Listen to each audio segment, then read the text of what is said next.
that. Holy smokes, wrong channel too. Jesus Christ, you'd think that by the time this would happen, Fear and Greed 75 back up into Fear.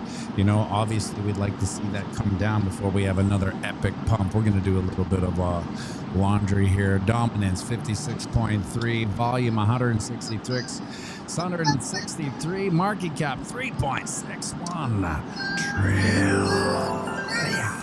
Give or take 100 million. Here we are. Look at this, folks. We are in the where we were talking about yesterday. We gotta be at 102.3. This is just what we were saying yesterday. Yes, there is some background noise because we have a little surprise there. Everyone's so adept, so sensitive. Here we go. This is what we need. We need to be here because this is the ultimate. Oh, I don't have it for this one, of course. Well, that's okay. Listen, we have to close the candles here.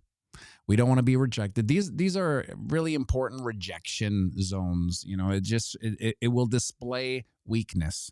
So it'd be nice to get above this and candle close 102.3. We may have some volatility today because it's Friday and a lot of action happens before everybody helicopters off to the Hamptons. Over on the Ding Dong, we have broken out of our level of resistance. This is bullish because if we were to get, look, yesterday we said, hold on, let's go back to this too. We said it wouldn't surprise me if we went to retest the 200 moving average, and look at that, ting, right to it, and boom, blast off. So we did that. We got that support we needed, even from this channel of Eternal Monotony's support, and then we blasted through this level of resistance. Next level to keep your papers on 106K. That's really it. I mean, until we kind of candle close 106K and above, we will always be referring to this as the last high. We don't want to do that. We want to make new all-time highs, don't we, Drew? Man, I love looking at that graph. I hate that. Yesterday, I was being a little bit, I was being scared, like, not scared, but cautious, because I've been full clipping longs into Bitcoin, right? And so I had to run the stream, and I missed out on that one trade, that last wash off from yesterday. But this resurgence on the daily, I was looking at it this morning. This is the strongest the MACD has looked on the daily since we broke up to 108K. Oh yeah. So bullish cross down there, dude. I'm just like, man, this is the juice we needed. And you know, within that, like, we're already at $3.6 trillion, and this is like, a lot of people thought that this was the top where we are at currently, just starting in January 25. So I think personally, I'm like a gigabull. I think that we have plenty of room to run, and I think we're gonna have an awesome altcoin season. But Bitcoin, you know, as long as it I saw that you noted the greed levels, and you know, last bull market, we kept cooking very heavily, even with high greed levels. I'm just not concerned about anything right now. Like, I'm just so excited. I just see, this is like the first time we've had an outwardly pro crypto president coming in, you know what I mean? So this is like a breath of fresh air for me. A lot of the altcoins that we've been picking have been just, I mean, I'm already getting like 5X's, 10X's within like the last month or two. And then XRP, look at XRP, breaking above $3. First, it took them 7 years to do it, but they did it. Credit where credit is due. It only took 7 years. But, you know, I got a lot of people, you know, dancing around me. You don't own XRP. I do own XRP. And the stuff that I bought was like 17 cents. But in the meantime, since I bought that 17-cent XRP, I've been able to make a ton of money in other projects. So that's where, like, the aggravation of it comes, is people are going to hold XRP. They're good. XRP searches are outpacing Bitcoin searches right now. Just this flood of retail is coming in to buy XRP, and I have a bullish but also concerning metric for you here, Pianomattyb. Can't wait. So, if XRP is able to flip Ethereum in terms of market cap, which is what? What are those numbers? I think Ethereum's at around $400 billion right now. XRP's at $200 billion. So XRP is not too far away from Okay. Ethereum in terms of flipping in terms of market cap, right? By 2027, what we're going to have is the total supply of XRP out circulating. There's about 100 billion tokens. And right now, there's about 57 billion tokens in circulation. Okay, so we're sitting at a $200 billion market cap with 57% of it out. By the time 27 rolls around, I am not going to be surprised if, and 27 is going to be kind of the bear, more so like 28, 29, when we get that resurgent bull market to be looking at $1 trillion market cap for XRP. Once they get to this multi-$100 billion market cap level, a company can pivot into whatever the hell they want to. That's the thing about it. It's like XRP is now this immovable object within the top 10 of crypto. But once it gets to that level, which I do think it will, the price of a token, the price of an XRP token at $1 trillion market cap is $10.25. So that is a 3x just about from where we're at right now. And are you putting that out to 2027? Yeah, I would say more so by the next bull market. I would say next like the bull market after this one. 25 Like is next going to be run our up. bull market.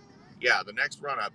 Because I think that we are going to have a bear market again. Like, this isn't the up only scenario that I was a little bit worried about 2 months ago, because I've been spending a lot of time reading about the parameters of the process that the U.S. government has to go through to start actually buying actively on the market Bitcoin and then housing it in the treasury. It's going to take 2 years, so this is going to take a while for the U.S. government to actually get the allowance, even if the S4912 bill from Cynthia Lummis is approved. So knowing that, I think that they're going to talk about planning to do it. We're going to see some other nations start to do it and dip their toes in the water and try to front run the U.S. But my prediction is that they're going to let another bear market happen. They're going to see the price come back down 50, maybe even up to 70% on Bitcoin after this bull run is done.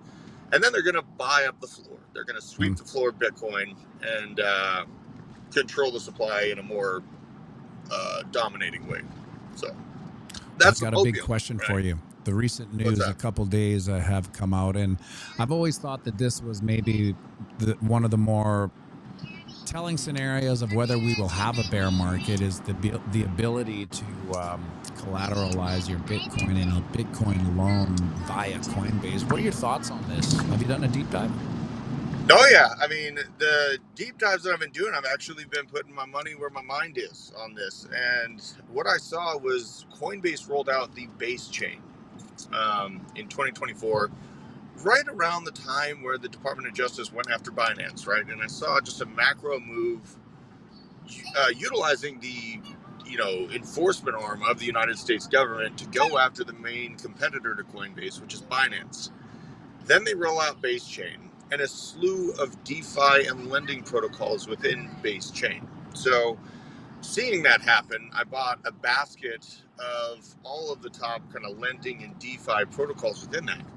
And I knew that it was one of them that was going to be chosen to be the golden child of lending through Coinbase. Coinbase is going to be the most trusted institutional instrument of crypto in the United States by my account. These hedge fund managers, these money market makers, they're going to trust the place that's housing 5-6% of all Bitcoin in circulation through these ETFs. Who else would they trust to do it, right? They're trusting the organization that houses BlackRock's Bitcoin, right? So knowing that, I bought a project called Morpho Labs, right around $1, and Morpho Labs was one of three. You had Aerodrome, you have Morpho, and then you also have Moonwell. Plus, a handful of other smaller dexes I hold. I don't want to get. I know most people like Bitcoin primarily that watch your show, but those are the three kind of top ones within the base chain ecosystem. Morpho Labs got chosen to be that lending protocol golden child for Coinbase, and this is where I think I am gonna, in my personal humble opinion, I think Morpho Labs is going to go from its current market cap around 500 or 600 mil up to about 10 to 15 billion dollars this cycle. This is the birth of what could be the next Aave. on the markets. And so I am super excited about it. And I really think that people that have ignored this base chain ecosystem sprouting, or I understand why, because you want to kind of get stuck in your confirmation bias, but this is a new hot project being rolled out by one of the most aggressively growing exchanges on the planet, which is Coinbase, that holds some of the largest bags of Bitcoin for the most powerful hedge fund managers. What do you think is going to happen? This is where the money's going to flow. So I'm liking it. I'm liking it a lot. And also Aerodrome. I feel very good about Aerodrome in terms of swaps. I feel like Aerodrome is going to accomplish something like Uniswap did last bull market, which was a $20 billion market cap. I'm feeling conservative in saying that because that's accounting for a previous smaller market cap movement, bull market of the 2021 move. Well, the concept of borrowing against your Bitcoin has kind of been like this holy grail for all hodlers since the kind of dawn of Bitcoin. Do you know how Morpholabs works when it comes to borrowing? What are the margin calls? What are the numbers on it? Absolutely. So they utilize a slew of Morpho vaults, and they put the risk up to like 80%. So you can you have like an 80% risk tolerance level, but it's very customizable. And in general, when it comes to taking out loans, I don't do it, but I know a bunch of other people are going to do it, and they're going to take those risks. So I do not plan on using the product. What I plan on doing is holding the spot coin and watching the ecosystem explode. People get over leveraged at the top. This is what happens. They see the price going up and up and up, and they're like, man, I'm going to take out a loan against my Bitcoin at the top. It's going to be fine, right? Wrong.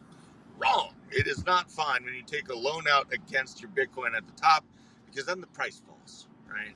And then all of a sudden you have a much less valuable Bitcoin and a much higher value of loan that you had already taken out and spent on something else. So you got a lot of work to do to kind of get yourself out of that situation. So this is something that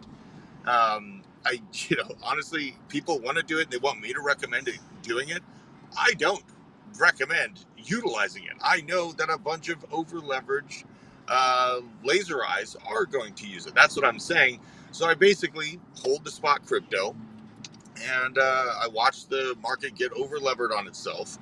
Now, hopefully it doesn't turn into a situation like Celsius, but I highly doubt that there's going to be anything nefarious behind it. It's simply going to be people getting too damn bullish, thinking the price is never going to come back down, taking loans out against their Bitcoin at the top, and then getting wrecked. So there's that. I think that's what's going to happen with it. But in the meantime, I think that the $4 price point that we're looking at on Morpho is going to range between $60 to $90 per unit at the peak of the FOMO cycle. Yeah, I feel no matter what happens, we do run some of the same scenarios every bull run, and that is people start getting a little euphoric, and then the rehypothecation starts to come in, and the questions of borrowing against. And even though, correct me if I'm wrong, every time we've gone down this road historically, she doesn't end well. No. So I guess everyone's thinking this time is different. Right. And I'm not even of the opinion like I could take a HELOC on my home, right? Because I owe very little on my house. And it's worth a lot more than, what I owe on it. So I always get approached for like HELOC, and I get these people with their ideas.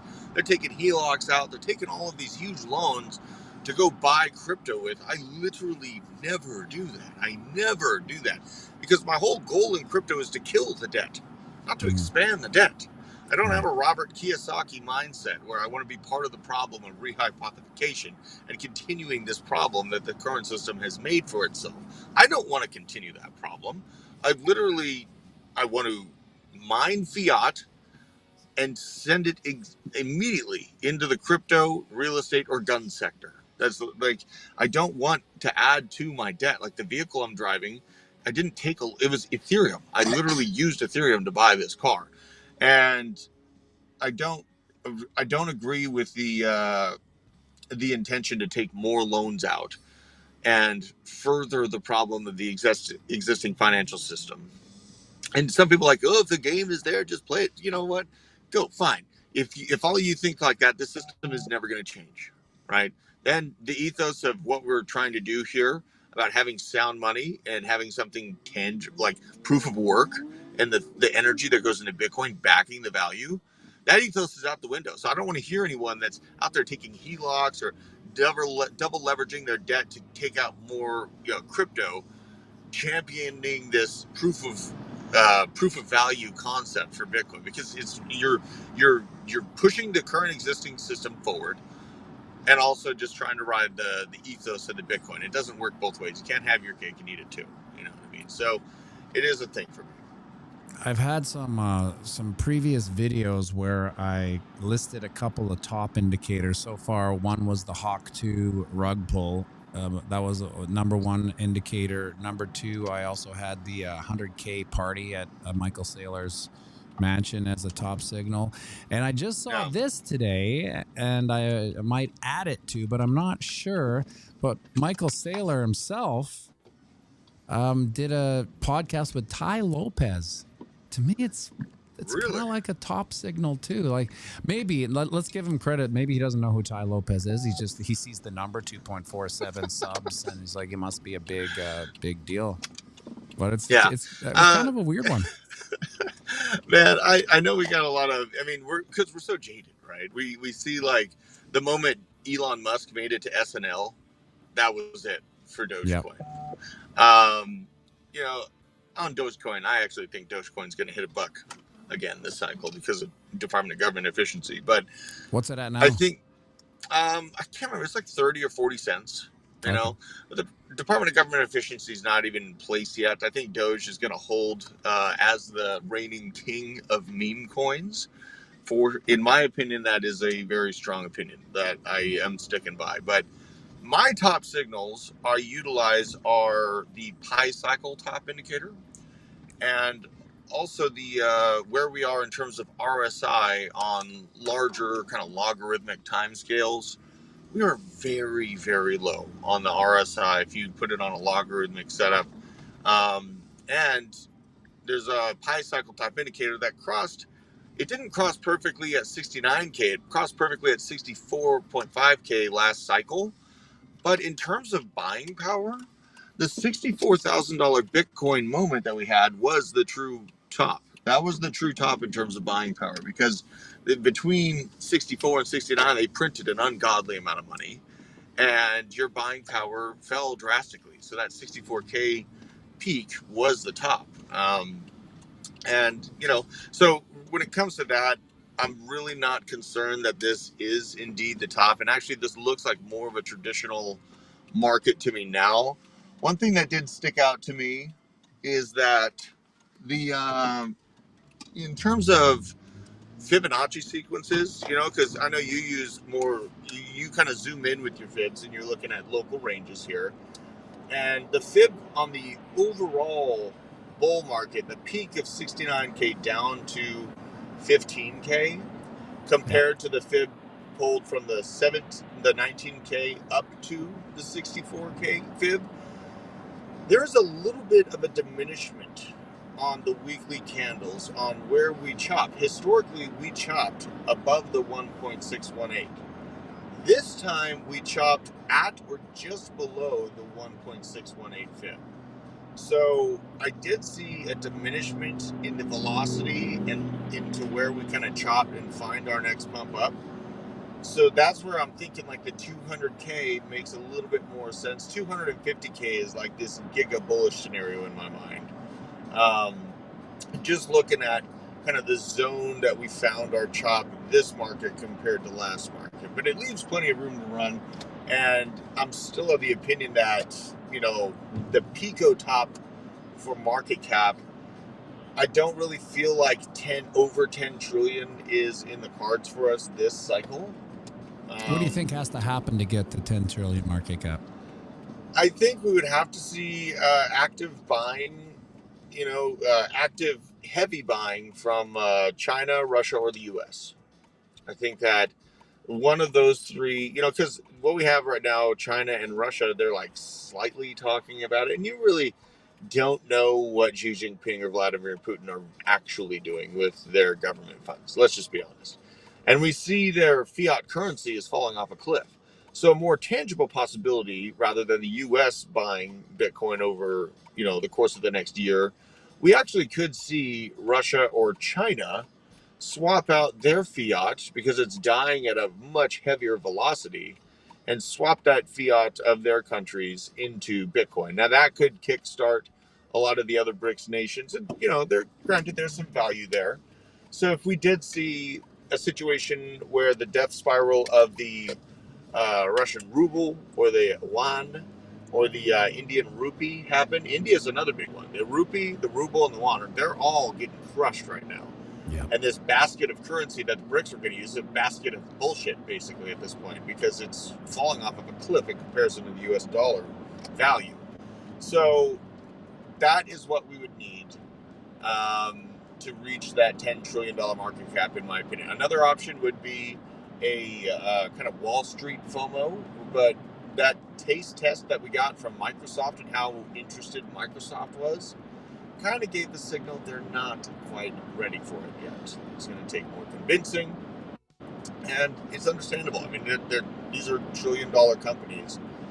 There is a potential that Meta starts looking at it for its reserves, but to really get to $10 trillion, I think we would need to see that nation-state FOMO technological arms race kick into gear. Now, Polymarket has a strategic Bitcoin reserve at 65% or something, maybe 60 to 65. Where do you see the Monday day one happening? What's your percentage? I think if I'm about 90% sure that we're going to see the reserve go through. It's all about how long it's going to take to put it into action, because the beginning of it's just to hodl the Bitcoin that they have. Of course, Joe Biden's trying to dump 70,000 Bitcoin on his way out, just a slap in the mouth on his last point. What? I bid you adieu. Like, what is your deal, man? Just go eat some ice cream in Delaware and calm the hell down. Yeah. So the goal for Trump is to hodl what we have, and the bill, I feel about 90% sure that it's going to go through. It seems like it's got a lot of bipartisan support, but then more so what we'll see is states be able to move on their own Bitcoin reserves first, and then the U.S. is going to take about a year or two to set up the Treasury. And you heard how adamant the Federal Reserve Jerome Powell was about, hey, we're not even allowed to hold Bitcoin, first of all. So those parameters will have to change for the Treasury and the Federal Reserve. The Federal Reserve is a private organization too, so this is going to be a battle, man. I mean, now we're setting up to. This is quite a large context situation. We're trying to convince the most powerful money structure on the planet, the U.S. Federal Reserve, to share the pudding, and that's a big ask. That's a big ask. Well, final question here: and I say if, the Bitcoin strategic reserve does not get implemented, do you see us closer to the bull market top than if it does get implemented? No, I still, even without the reserve, we could even without the reserve and what's basically happening, just the standard buys and the standard things that are already in place, we can reach 150. With the reserve being said yes to, that's where we get that 200, maybe even up to 250 scenario. Because if we say yes to the reserve legislatively, then that gives the signal to the other countries to start buying first. And this is where it's like, you can either take the risk of buying these assets before nation states finally pull their thumb out of their ass and decide, yes, we actually want something that has a provable backing, a proof of work, and a proof of energy spent. Or you can sit there on the sidelines waiting for things to be confirmed and then buy it so you can only get a 20% return. This is up to us in the crypto realm to be the leaders, the frontier pioneers when it comes to getting into these assets early and beating the rest of the world out. You can literally out trade the best money managers on the planet right now by taking action, taking your balls and your skivvies and just moving forward with bravery. So, I know there's a lot of people calling for the top. I think we're far from it. And literally, we're setting up to change our lives forever with these assets. The rest of the world is asleep. We know what's going on. Lock in, because this is the year where we can make more money than we have our entire lives. So I'm excited about it. You lie.